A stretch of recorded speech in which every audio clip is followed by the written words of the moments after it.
मेरे साथ बोलिए, भारत माता की। भाई 75 साल हो गए, ऐसी आवाज नहीं चलेगी। सारे लोग यहां से पूरे देश में आवाज जानी चाहिए। आज हैदराबाद मुक्ति दिन है। मेरे साथ दोनों हाथ उठाइए। मुक्ति के संघर्ष को श्रद्धांजलि के लिए प्रचंड आवाज से बोलिए, भारत माता की, भारत माता की। मंच पर उपस्थित मेरे मित्र और साथी मंत्री, तेलंगाना भारतीय जनता पार्टी के अध्यक्ष श्रीमान जी किशन रेड्डी जी, भारत सरकार के गृह सचिव श्री अजय कुमार भल्ला जी, संस्कृति मंत्रालय के भारत सरकार के सचिव श्री गोविंद मोहन जी, निर्देशक आसूचना ब्यूरो श्री तपन डेका जी, सीआरपीएफ के डीजी डॉक्टर सुजोय लाल थाउजन जी, एसएसबी की डीजी श्रीमती रश्मि शुक्ला जी, आज जिन्होंने शिस्तबद्ध और शौर्य से प्रेरित परेड का प्रदर्शन किया है, सीआरपीएफ और सीआईएसएफ के मेरे प्यारे जवान भाइयों बहनों, उपस्थित सभी पैरामिलिट्री फोर्सेस के परिवारजनों और तेलंगाना के प्यारे भाइयों बहनों, आप सभी को तेलंगाना मुक्ति दिन की मैं बहुत बहुत शुभकामनाएं देना चाहता हूं और बहुत बहुत बधाई देना चाहता हूं। सबसे पहले मैं यहां हैदराबाद मुक्ति संघर्ष में लाखों लाखों जनता ने जो हिस्सा लिया, वो वीर नागरिकों को प्रणाम करना चाहता हूं। इसके साथ साथ कई लोगों ने हैदराबाद को मुक्त कराने के लिए अपनी जानों का बलिदान दिया, अपना सर्वोच्च बलिदान दिया। वो जनता और वीर शहीद जवानों को भी मैं शीश झुकाकर श्रद्धांजलि देना चाहता हूं। और आज तेलंगाना, कल्याण, कर्नाटक और मराठावाड़ के ये विशाल क्षेत्र को भारतीय संघ में विलय करने के लिए जिनकी प्रमुख भूमिका रही, वो सरदार पटेल को भी मैं बहुत श्रद्धा के साथ नमन कर कर मेरी बात की शुरुआत करना चाहता हूं। मित्रों, आज तेलंगाना मुक्ति के 75 साल पूर्ण हो रहे हैं। मैं कोई झिझक के बगैर कहना चाहता हूं कि महापुरुष, लोह पुरुष सरदार पटेल न होते तो तेलंगाना को इतनी जल्दी मुक्ति नहीं मिलने वाली थी। वो सरदार पटेल ही थे जिन्होंने सारी चीजों को ठुकराकर सर्वप्रथम राष्ट्र सर्वप्रथम के सिद्धांत को चरितार्थ कर हैदराबाद पुलिस एक्शन की डिजाइन की और उसको खून का कतरा बहाए बगैर निजाम के रजाकारों की सेना को सरेंडर कराने का साहस दिखाया। सरदार पटेल और केएम मुंशी की ये युति ने, ये जोड़ी ने तेलंगाना क्षेत्र के, कर्नाटक के बीदर क्षेत्र के और मराठावाड़ा के विशाल क्षेत्र को हमारे महान देश के साथ जोड़ने का काम किया।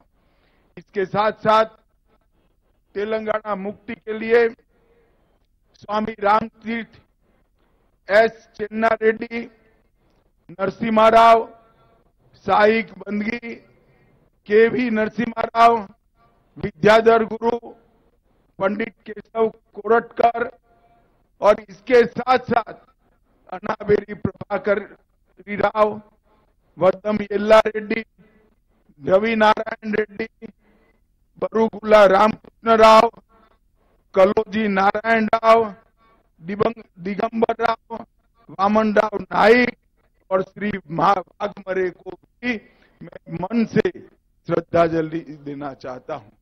मित्रों, अभी अभी देश ने अपनी आजादी का महोत्सव मनाया और आज तेलंगाना मुक्ति का दिन है।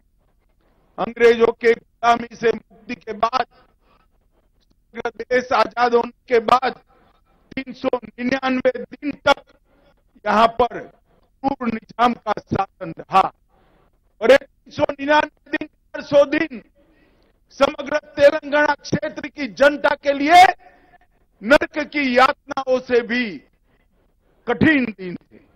सरदार पटेल ने तक यहां पर क्रूर निजाम का शासन रहा और ये 399 दिन 400 दिन समग्र तेलंगाना क्षेत्र की जनता के लिए नरक की यातनाओं से भी कठिन दिन थे। सरदार पटेल ने इस क्षेत्र की जनता की भावनाओं को सम्मान देते हुए 400वें दिन पर इस क्षेत्र को आजाद किया। कई संगठनों ने संघर्ष किया। आर्य समाज, हिंदू महासभा, उस्मानिया यूनिवर्सिटी में छेड़ा गया वंदे मातरम आंदोलन, बीदर क्षेत्र के किसानों द्वारा रचे गए लोक संघर्ष के गीत और आंदोलन और युवाओं ने साथ में मिलकर तेलंगाना मुक्ति का जो आंदोलन किया था उसको अंतिम स्वरूप देने का काम हमारे श्रद्धेय लौह पुरुष सरदार पटेल ने किया। मित्रों, जैसा किशन जी ने बताया, 75 साल तक देश की किसी सरकार ने इस महान दिन को, इसकी ऐतिहासिक स्मृति को हमारी युवा पीढ़ी को याद कराने के लिए कार्यक्रम की रचना नहीं की। तुष्टीकरण की नीति के कारण हमेशा वो डरते रहे और तेलंगाना मुक्ति दिन मनाने की सिलसिला नहीं शुरू हुआ। मैं देश के प्रधानमंत्री नरेंद्र मोदी जी को बहुत बहुत साधुवाद और बधाई देना चाहता हूं कि 17 सितंबर को गत वर्ष जब 75 साल हुए, उन्होंने एक नई परंपरा शुरू की। 17 सितंबर को सांस्कृतिक मंत्रालय तेलंगाना विमोचन दिन मनाएगा और वो महान शहीदों को श्रद्धांजलि देकर हमारे नई पीढ़ी को ये संघर्ष की याद दिलाएगा। मित्रों, इसके पीछे हमारे 3 उद्देश्य हैं। एक, नए पीढ़ी को, बालकों को, किशोरों को ये महान संघर्ष की याद दिलाना और देशभक्ति के संस्कार से सिंचित करना। दूसरा, उन शहीदों को श्रद्धांजलि देना जिन्होंने हैदराबाद मुक्ति के लिए काम किया। और तीसरा, अपने आप को राष्ट्र को पुनः समर्पित करना कि शहीदों ने जो स्वप्न देखे थे, इस प्रकार के राष्ट्र की निर्मित के लिए हम आगे बढ़े। आज यहां पर एसएसबी इब्राहिम पट्टन के पारिवारिक आवास का वर्चुअल शिलान्यास हुआ है। एसएसबी की फोर्स में काम करने वाले दक्षिण भारत के सारे जवानों के परिवारों के लिए एक नई शुरुआत है और मैं आशा करता हूं उससे परिवारजनों के जीवन में काफी सुलभता आएगी, सुगमता आएगी और सुविधा युक्त जीवन ये जी पाएंगे। आज यहां पर प्रसिद्ध पत्रकार और शहीद सोहिबुल्ला खान और रामजी गोंड दोनों की स्मृति में डाक टिकट भी जारी किए गए हैं और आज यहां दिव्यांग भाइयों और बहनों को भी बैटरी से चालित ट्राइसिकल का वितरण भी करने वाले हैं, क्योंकि आज हमारे प्रिय प्रधानमंत्री नरेंद्र मोदी जी का जन्मदिन है और उसको हम सेवा दिन के रूप में भी मनाते हैं। आज ही के दिन मोदी जी का जन्म हुआ और विगत 9 वर्षों में आजादी के लिए संघर्ष करने वाले हमारे आजादी के नेताओं ने जो स्वप्न देखे थे, वो भारत के निर्माण के लिए मोदी जी के नेतृत्व में देश बहुत आगे बढ़ चुका है। 11वें स्थान पर जो रही थी हमारी अर्थव्यवस्था 2014 में, वो आज 5वें स्थान पर आई। चंद्रयान पर चंद्रयान पहुंचाने वाला भारत विश्व में चौथा देश बना है और G20 के माध्यम से भारत की संस्कृति, भारत की कला, भारत के खान-पान, भारत की वेशभूषा, भाषाएं, ये सभी को विश्व के अंदर प्रसिद्ध करने का काम हमारे सम्माननीय प्रधानमंत्री ने किया है। इसके साथ साथ अफ्रीकन यूनियन को G20 में शामिल कर G20 को G21 में परिवर्तित करने का काम भी हमारे प्रधानमंत्री जी ने किया है। आतंकवाद, क्लाइमेट चेंज और अर्थव्यवस्था के बारे में मोदी जी का दृष्टिकोण समग्र विश्व के नेतृत्व ने आज स्वीकारा है और वो वैश्विक एजेंडा के रूप में दिल्ली डिक्लेरेशन से प्रस्तावित हुआ है।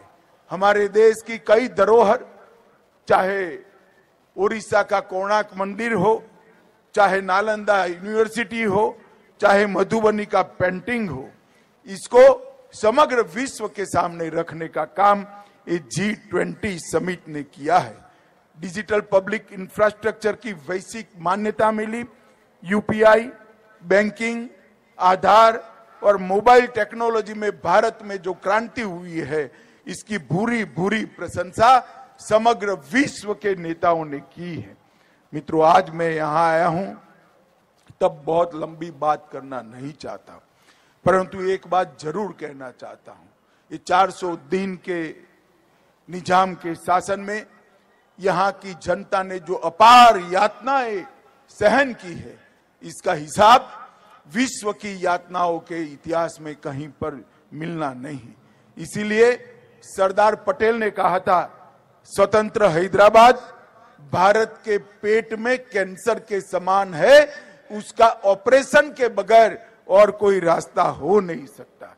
और इसलिए उन्होंने पुलिस एक्शन के माध्यम से हैदराबाद को स्वतंत्र करने का काम किया। बड़ी दुर्भाग्य की बात है, तेलंगाना की रचना के बाद भी तेलंगाना विमोचन दिन मनाने में वोट बैंक की पॉलिटिक्स के कारण ये पार्टियां जो संकोच कर रही है, मैं उनको कहना चाहता हूं, जो अपने देश के इतिहास से मुंह मोड़ लेते हैं, देश की जनता उनसे मुंह मोड़ लेती है। हमारे देश के इतिहास पर गौरव कर हमारे शहीदों के शहादत पर गौरव कर स्वतंत्र संग्राम के इतिहास पर गौरव कर ही हम इस देश और हैदराबाद को, तेलंगाना को आगे बढ़ा सकते हैं। और यहां पर जिस प्रकार से निजाम के क्रूर शासन ने कई फरमान दिए थे, माफूसा और गैर माफूसा का भेद खड़ा किया था, उससे मुक्ति सरदार पटेल ने दिलाई थी। कई ऐसी घटनाएं हैं जिसके जिक्र से भी आज रोंगटे खड़े हो जाते हैं। मैं एक ही का उल्लेख करना चाहूंगा। परक्कल्ला तेलंगाना 2 सितंबर 1947, 1500 से ज्यादा लोग भारतीय तिरंगा फहराने के लिए परक्कल्ला कस्बे में एकत्रित हुए। निजाम की रजाकार फौज ने जनरल डायर की तरह गोलियां चलाने का आदेश किया। 150 लोग घायल हुए, कई लोग मारे गए। ऐसा निर्मम हत्याकांड मराठावाड़ा के परभणी के गुंडा गांव में भी हुआ और बीदर के पास घोरटा में भी हुआ। इस सभी से मुक्ति दिलाने का काम सरदार पटेल ने किया। के.एम. मुंशी और सरदार पटेल, ये दो देशभक्त नेताओं ने हैदराबाद मुक्ति का डिजाइन किया और उसको अंत तक लागू किया। और 10 अगस्त 1948 को सरदार पटेल ने कहा था कि हैदराबाद समस्या के समाधान का एक ही रास्ता है और वह है हैदराबाद का भारत में विलय, जिसको 17 सितंबर 1948 को उन्होंने सरेंडर किया और निजाम शरण में आए। मित्रों, आज मैं तेलंगाना राज्य की जनता को, कर्नाटक के कल्याण कर्नाटक की जनता को और मराठावाड़ के महाराष्ट्र की जनता को कहना चाहता हूं कि ये जो दिन है, ये दिन की स्मृति जो है, हमारा संघर्ष है, हमारे शहीदों का बलिदान है, उसको युगों युगों तक हम याद कर कर रखे, जिससे आने वाली पीढ़ियां इससे प्रेरणा ले और देश के विकास के लिए अपने आप को समर्पित करे।